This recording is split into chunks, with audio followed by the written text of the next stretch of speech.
Bárbara se cambió a TurboTax después de renunciar a la panadería de su familia para hacer perfumes.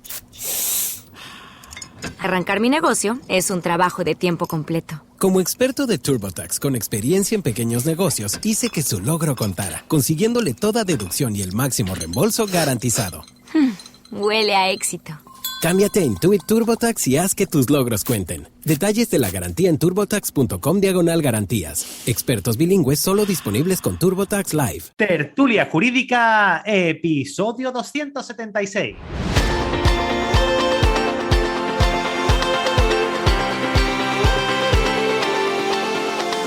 Hola, buenos días y bienvenidos a Tertulia Jurídica, el podcast donde los profesionales del derecho se quitan la toga y comparten su visión sobre temas de actualidad. Muy buenos días a todos y a todas. Mi nombre es Ángel Seidetos y soy el director de este programa.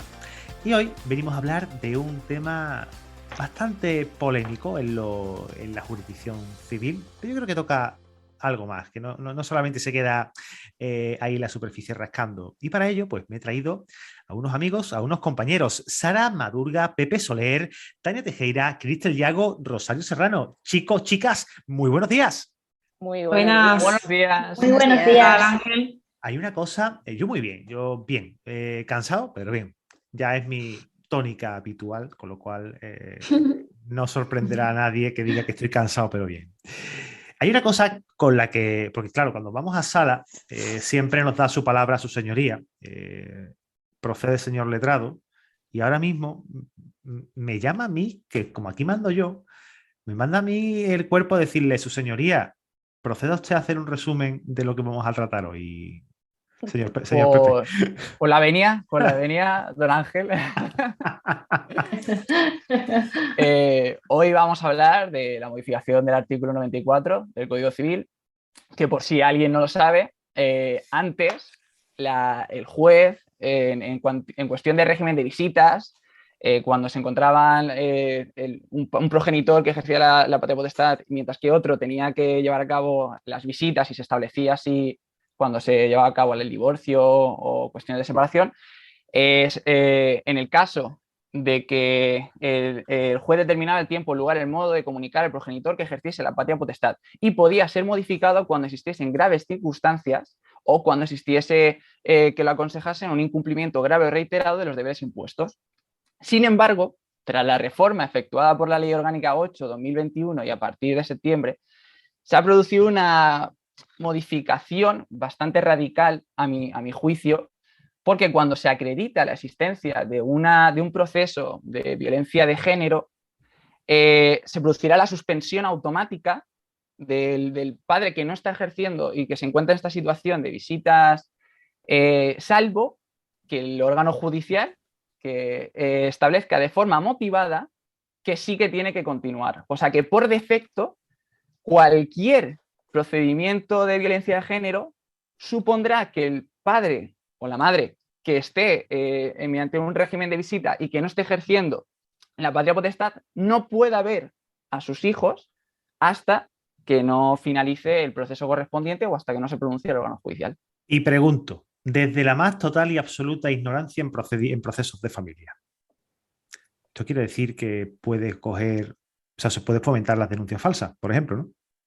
Esto, bajo mi punto de vista, Yo dejo caer la bomba. Invierte totalmente el principio de presunción de inocencia. Claro, bajo mi punto y de esto vista.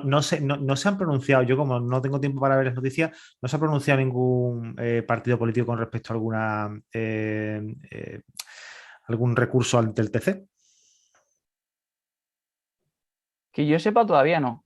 Vale. Que yo sepa. Que yo sepa todavía no sé. Vale. Pero es cierto que el día que salió en vigor, que fue el 3 de septiembre de este año, el titular de todos los medios era el progenitor, el padre que tenga denuncia por violencia de género no tendrá derecho a visita. Y realmente no es así, como podemos ver en el artículo. Es verdad que sí hay una parte, la primera parte, que es bastante imperativa. Sí es verdad que deja potestad a su señoría para ver y valorar si en esas circunstancias se podría dar. Pero el titular era bastante erróneo y yo por lo menos sí tuve varias consultas que parecían que iban encaminadas a una posible No denuncia falsa, pero sí viendo que pueden tener la suspensión de las visitas por esa vía, leyendo simplemente el titular. Y yo creo que sí, que va a fomentar, por desgracia, esperemos que no, porque Sí, todavía esperemos. yo no Sí. se me ha dado el caso, pero lo va a fomentar. Hombre, esperemos que no, ¿no? Y ya sabemos que, hombre, que los que a golpe de titulares, ya lo hemos hablado aquí en alguna ocasión, Se ¿no? está legislando últimamente. Claro, que son al Sí. final titulares de cara a la Ujú. a prensa, pero que bueno, que al final En la interfieren. práctica, bajo mi punto de vista, son totalmente populistas y carentes de Exacto, sentido jurídico alguno. exacto. Yo creo, sinceramente, que mínimo que para suspender un régimen de visitas haya una sentencia condenatoria, aunque no sea firme. Claro. No con Efectivamente, pero la simple versión de una de las partes, que además no es la que tiene la carga, o sea, es la que tiene la carga de la prueba, no el padre en este caso, que sería el perjudicado, que sería quien tendría el derecho a la presunción de inocencia.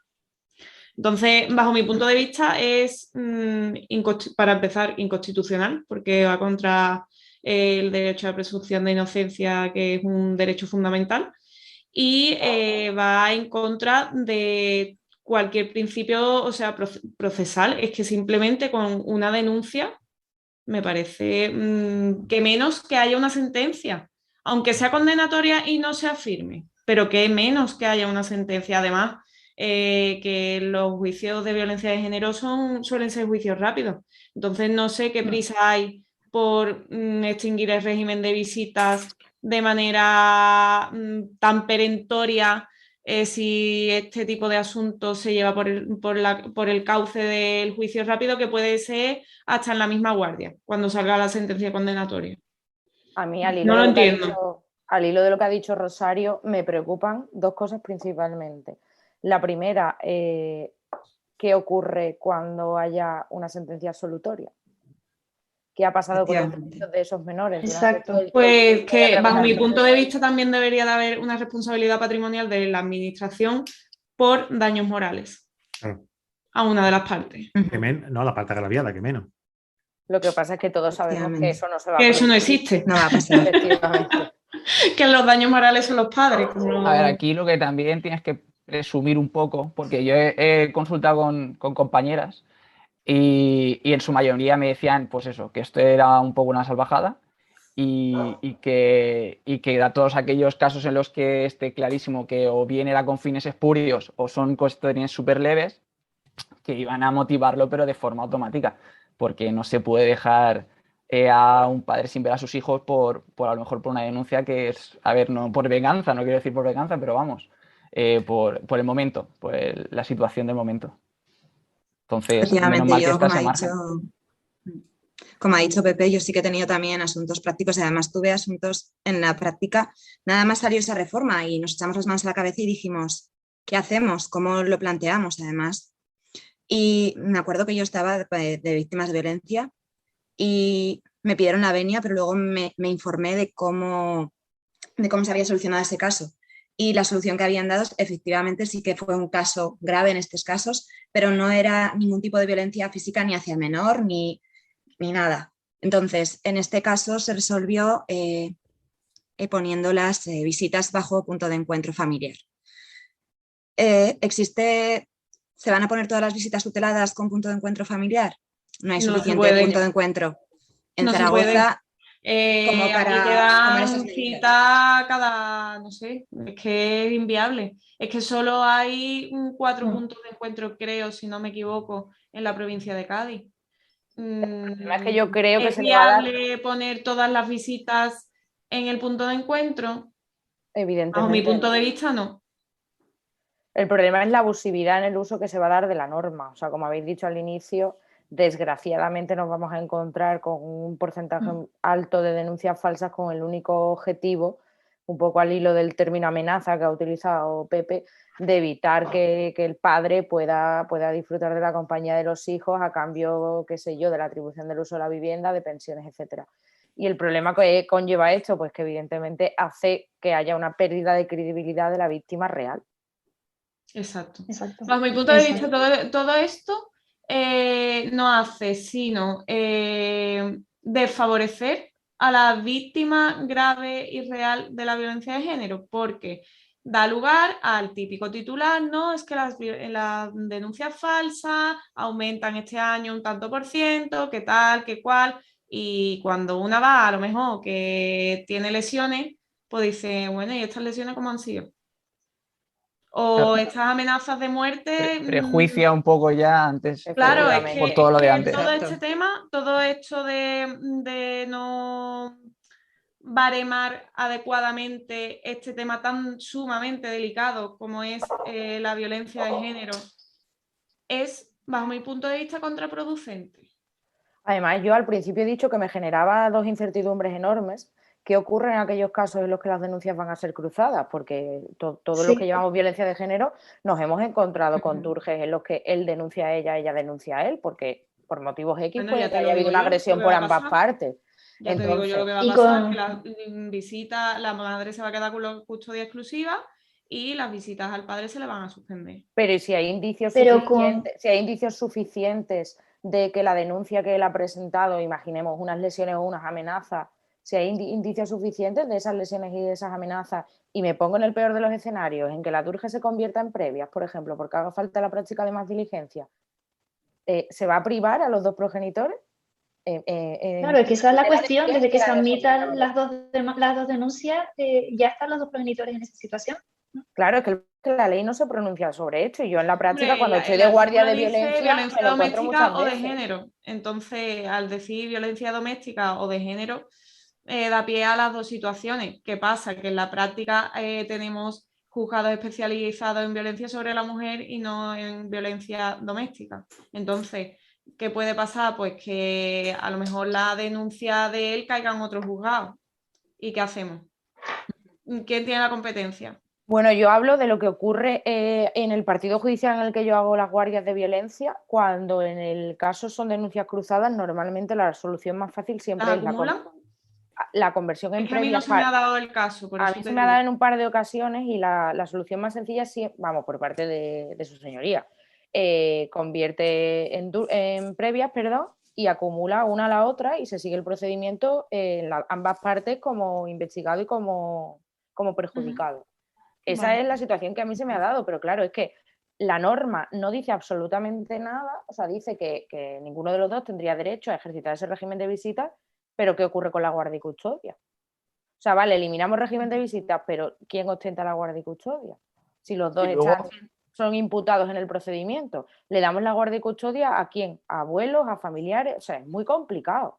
O en el peor de los casos, servicios sociales. Esos niños tienen que pasar por ese trago, por denuncias cruzadas, claro, es que no se pronuncia y se quedan un poco los niños en esa situación. Es que como todo en este país últimamente se está legislando con la punta del pie.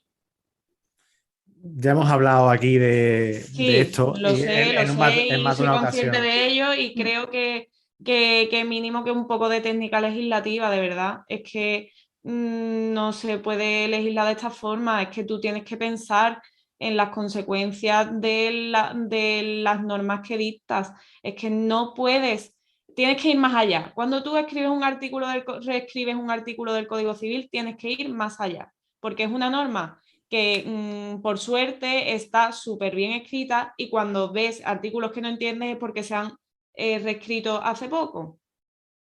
La cuestión y otra cosa preocupante para mí también es que, como sabéis, este artículo no se aplica en Cataluña, porque el Código Claro, Civil tiene el Código Civil catalán. Claro. Y el Código Civil catalán ya tiene una previsión en este sentido, que es la previsión que considero que habría que haberle dado al 94, y es que no tendrá derecho a la guarda, y ni a la guarda en este caso, siempre y cuando haya una condena por sentencia firme.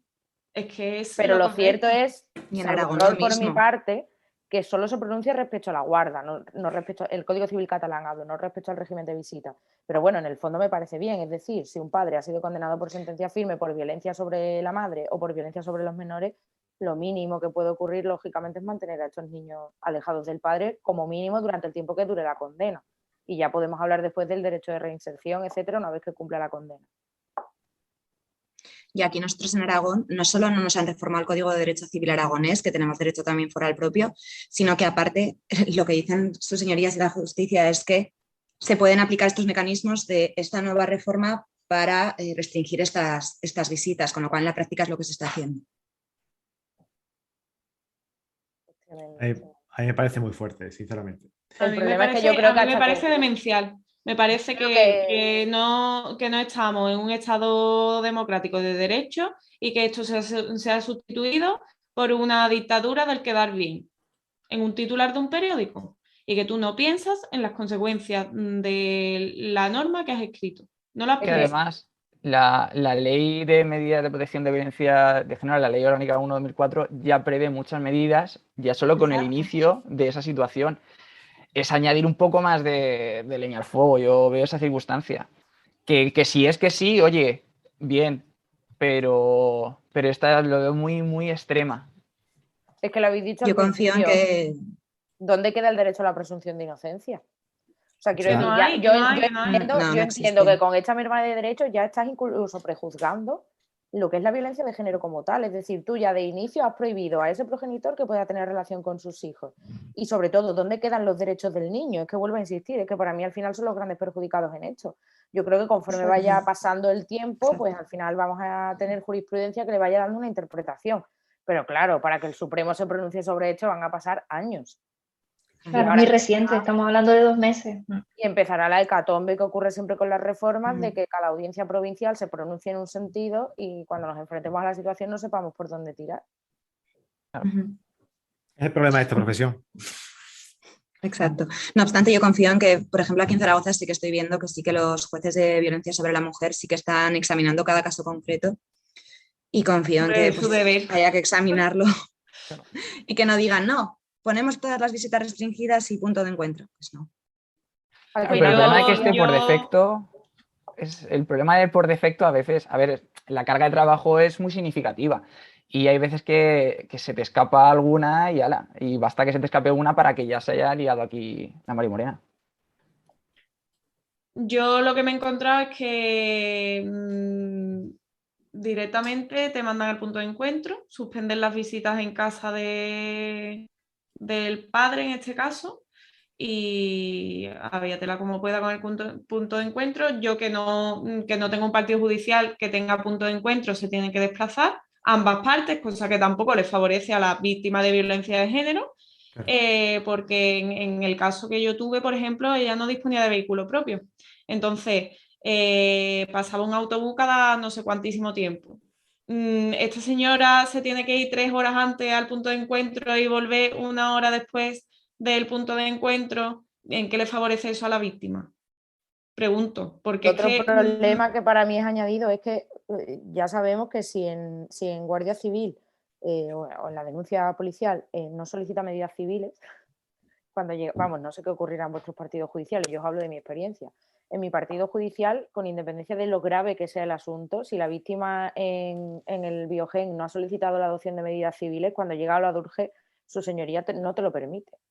O sea, yo he tenido casos de violencia de género graves que he pedido la suspensión antes de la entrada en vigor de la norma, también lo tengo que decir, la suspensión temporal durante el plazo de 30 días para presentar la demanda de las medidas, del régimen de visitas, y como no se ha pedido en Biogen y no ha constado en Biogen, se me han denegado constantemente. Incluso la audiencia provincial le ha dado la razón al juez de instrucción. O sea, que es que al final tenemos que hacerle un manual a la... Está feísimo decirlo, pero futuras víctimas, cuando se vayan a por fin tomar la decisión de interponer esa denuncia y se vean con el valor suficiente de cómo tienen que hacerlo, porque ese es otro problema con el que nos encontramos en la práctica, la falta de asesoramiento. Es decir, con la reforma también de la ley estamos obligados a prestar asistencia también en policía. Yo no sé vosotros, pero a mí jamás me han llamado de policía para asistir a una víctima. Y yo tuve ya tenía una guardia de violencia de género después de la entrada en vigor, ¿eh? Y a mí, a esta señora fue a la Guardia Civil primero y a mí me la citaron en el juzgado directamente. A mí la Guardia Civil no me llamó.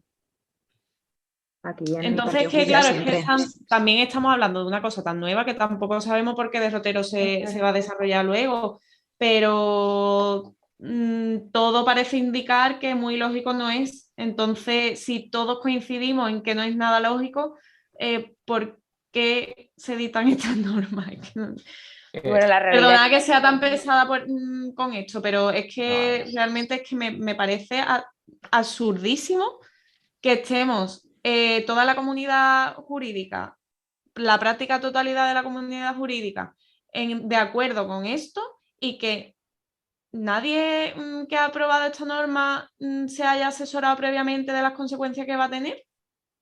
Pero y no eso, Rosario, sino que la norma tiene realmente carácter imperativo, es decir, para que el juez acuerde un régimen de visitas lo tiene que podrá, motivar y no al contrario. claro. O sea, es que Claro, o sea, y de forma motivada. Exacto, lo grave es que para acordar ese régimen de visitas haya que motivarlo y no al contrario. Exacto. Yo entiendo que la motivación se ha de exigir para restringir o limitar o extinguir ese régimen de visitas, claro, pero no para concederlo. Es que ese es el quid de la cuestión. Y luego Ese a es el cualquier quid de la clase cuestión. de delitos. O sea, es que lo que más te llega al alma es que puede ser un delito leve y aún así se va a suspender las visitas. Sí, unas vejaciones leves. Por Pero ejemplo. no solo eso, vejaciones sino leves. la simple denuncia, lo que habéis dicho, de que luego se archivase en el procedimiento y se dictase un acto de sobreseimiento provisional. Mira, por ejemplo, Es que... aquí en Cádiz, ¿no? La última guardia que yo tuve me señalaron juicios rápidos para 19 de abril. Este señor sale a sueldo. Imagínate, era otro asunto que no tenía nada que ver con la violencia de género, para que os hagáis una idea de a cuánto tiempo vista se están señalando aquí los juicios rápidos.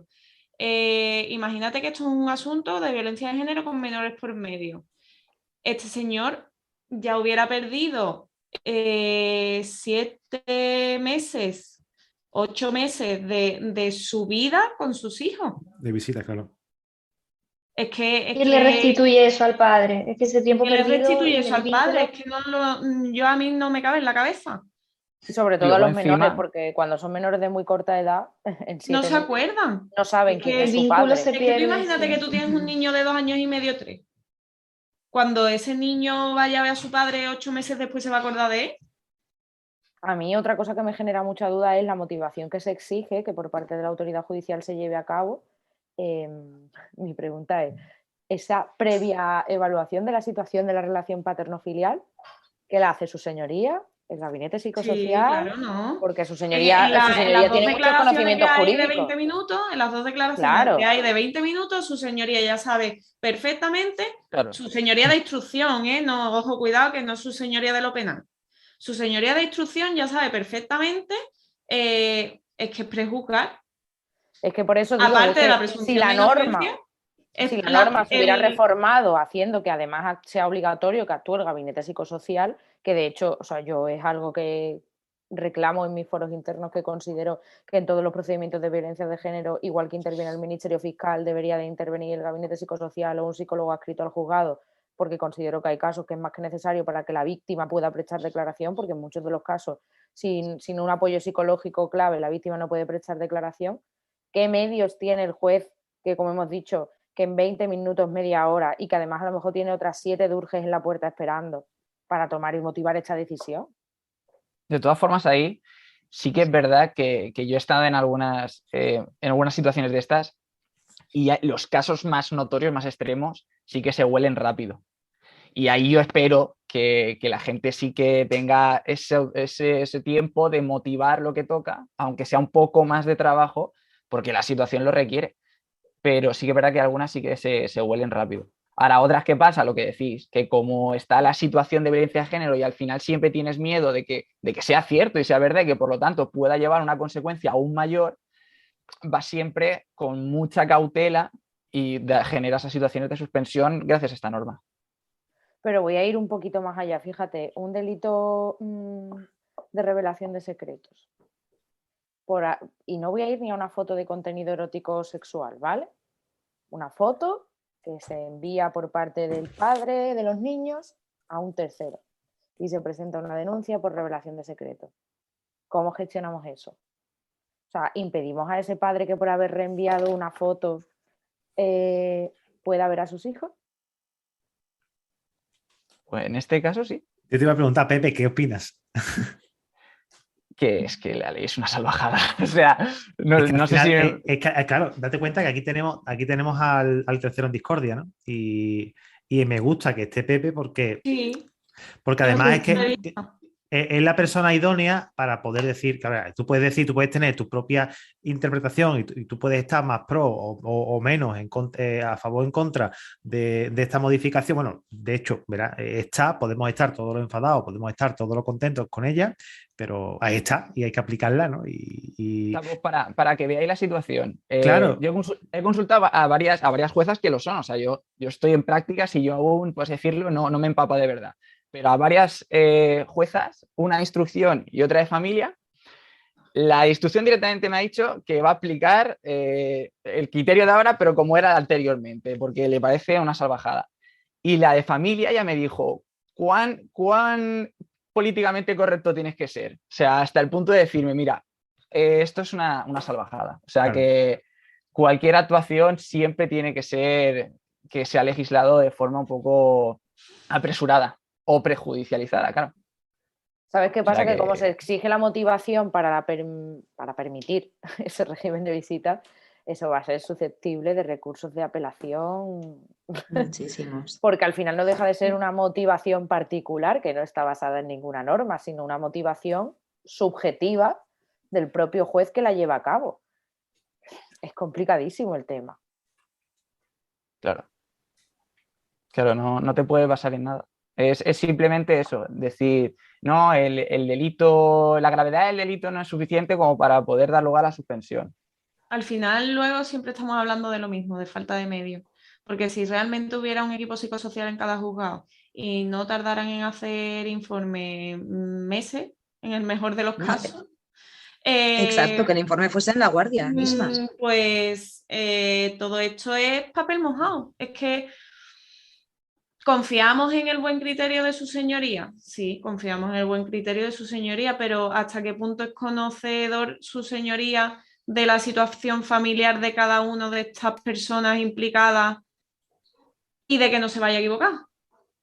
Porque es esa es otra, como, lo más como grave alguno que... haya tenido una mala experiencia, es que el tiempo, va a hacerlo lo por peor de defecto todo luego. esto es que el tiempo no se recupera. El tiempo no se recupera. Pero Y lo más esos grave es que niños- podemos encontrarnos con casos en los que el investigado se vaya de ese juzgado sin medidas cautelares de carácter penal, pero sí con medidas cautelares civiles, como es la supresión de ese régimen de visita. Que a mí eso ya me parece el colmo de la gravedad, porque si el padre se va del juzgado el día de la DURGE sin orden de alejamiento y sin ninguna otra prohibición, resulta que encima no puede ver a sus hijos. O sea, es que... Es una situación un poco no, es absurda. Es random, o sea, lo piensa y es completamente contradictoria. Porque Ujú. dice, es que este señor que venía detenido ha sido puesto en libertad, se va de aquí sin ninguna medida penal y estoy hablando de una conversión en una previa o que no haya una conformidad y dentro de 6 meses, como ocurre aquí en Sevilla, tengamos la vista en el penal, ¿vale? Me voy de aquí sin ninguna medida penal, pero no sé cuándo voy a volver a ver a mis hijos. Claro. El tiempo yo vuelvo a repetir, el tiempo no se recupera. El tiempo es lo más valioso que tenemos, y el tiempo de un padre con sus hijos no lo va a recuperar nunca. A mí me toca mucho porque además, claro, ya sabéis que mucho la fila sensible porque he sido padre hace 3 meses, entonces me supone, joder, perdonadme por la palabra, ¿no? Pero me supone una putada el que me pudieran privar de visitar durante 6 meses a mis hijas recién nacidas por una denuncia que podía... De tu palabra contra la mía. Claro, que Es lo podía ser real o podía ser falsa. Que es verdad que hay estudios que dicen que todas las denuncias no son falsas y un porcentaje por supuesto. muy No, por pequeño supuesto. un porcentaje muy pequeño son falsos, ¿no? Son falsas. Pero siempre cabe esa posibilidad, aunque sea el Y que 0,0001%. hasta que no enervemos la presunción de inocencia, no se debería de poner ninguna restricción a esto, Yo a creo no que ahí ser que sea un está. caso súper flagrante y Claro. que estén en extremo peligro esos niños. Si tú no tienes una sentencia condenatoria, ya te digo, me vale que no sea firme. Pero sí ya Pero estaba antes. Es que ya Exacto. estaba Pero puesto es antes. que Pero yo a lo que una sentencia. al hilo de lo que ha dicho Ángel, a ver, es que lo realmente preocupante es llegar no solamente hasta ese punto, sino, tú has dicho, el tiempo no nos lo devuelve nadie. pero es que no va a haber responsabilidad patrimonial de nadie. Claro, es que eso, ¿quién me paga a mí el tiempo que No no te he lo va estado a con mis hijos? La señora No te Montero. lo va a pagar, ¿eh? no te lo va a pagar absolutamente Reclámaselo a la nadie. señora Montero. Mucho Es me temo que no va a pagar nada. Ya.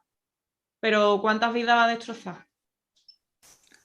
Esperemos que poca. Esperemos que Esperemos que pocas, sí. Esperemos que la gente Esperemos. sea un poquito coherente y utilice los medios que la justicia pone a su disposición para lo que realmente son y cuando realmente se tienen que necesitar. Por supuesto, yo creo que esto va a venir bien a muchas familias que realmente tengan una situación súper delicada, pero no me parece un medio acorde con los principios generales de derecho, que uno de ellos es la presunción de inocencia. Y Yo creo que respeto- eso debe Y ta- estar y- por encima de cualquier otra cosa. Y también hacer un llamamiento a los compañeros y a las compañeras que escuchan este podcast, que si alguna vez a algún cliente le propone la aplicación de esto, por favor, pensad no en vosotros, no penséis en vuestro cliente, pensad en los hijos de vuestro cliente. No penséis en el padre, al contrario, me da igual si no lo hacéis, o en la madre, pero pensad en los hijos, sobre todo en eso, porque Fundamental. al final los que os dedicáis al derecho de familia tenéis que tener una especial sensibilidad para con los hijos. Tus clientes al final son dos agraviados que, bueno, pues por motivos X o Y no se aguantan, no se quieren ver, pero aquí los que de verdad van a sufrir todo el proceso son las criaturas. Así que, bueno, pues vamos a hacer un llamamiento de serenidad y de buen hacer a nuestros compañeros para que, yo sé que nunca se va a dar el caso porque escucháis este podcast y solamente por escucharlo ya sabemos que sois buenas personas, pero por si acaso. Yo, Ángela, has hablado antes de las denuncias falsas. O sea, no quiero que suene mal lo que voy a decir, ni muchísimo, pero mucho cuidado cuando hablamos de porcentaje de denuncia falsa, porque hablamos de denuncias falsas como tal. Es decir, cuando post archivo de una causa, el juez Levanta testimonio. Exactamente. Eso ocurre en mi práctica en un 0,0009 de los casos. Es decir, existen muchas denuncias falsas que se archivan sin más porque la justicia tampoco tiene medios para levantar testimonio de todas y cada una de esas denuncias que el juez sabe desde primera hora que son falsas, que no significa que sean todas ni muchísimo menos, no lo estoy diciendo en esa línea. Y de hecho el problema y mi lucha constante con las denuncias falsas es la pérdida de credibilidad de la víctima real. Por supuesto. Ese es el verdadero problema, que pagan justas por pecadoras, y eso es completamente injusto, porque hay muchos jueces que, mal que nos pese a todos, han tenido muy malas experiencias, muchas denuncias falsas a lo mejor acumuladas a lo largo de una semana, y cuando llega una víctima real ya ponen su versión en cuarentena. Y es que tú ya veremos qué es lo que consejo, pasa. es que tú eres una persona al final. Y si tú lo que ves todos los días te dice que eso puede ser mentira, pues tú ya lo vas a mirar con otros ojos. Yo vuelvo a recordar el cuento de que viene el lobo. Sí. Que viene el lobo, que viene el lobo, no viene el lobo, que viene el lobo, que viene el lobo, no viene el lobo, hasta que viene el lobo, nadie se lo cree, y el lobo llegó y se comió todas las ovejas. Pues mucho cuidado con esto y vamos a ir cortando porque llevamos mucho rato y creo que da para más. Porque el debate, da para mucho. El debate da para hacer un podcast que se llame Artículo 94, de modificación del Artículo 94 del Código Civil, de aplicación Segunda únicamente en territorio común, porque ya volvemos otra vez con los territorios forales, que algunos, que al menos Cataluña tiene su propio. Y bueno, vamos a ir cortando, familia, de verdad. Oye, chicas, muchísimas gracias por el ratito. De verdad. Un placer. Por invitarme. Un placer. Un placer. Y bueno, a ti que nos estás escuchando, darte las gracias por escuchar este episodio y por las valoraciones de 5 estrellas que nos haces en todos los reproductores de podcast. Y si nos escuchas a través de la red de iVoox, déjanos un like, déjanos un comentario, que nos encanta y además, pues mira, no te cuesta absolutamente nada.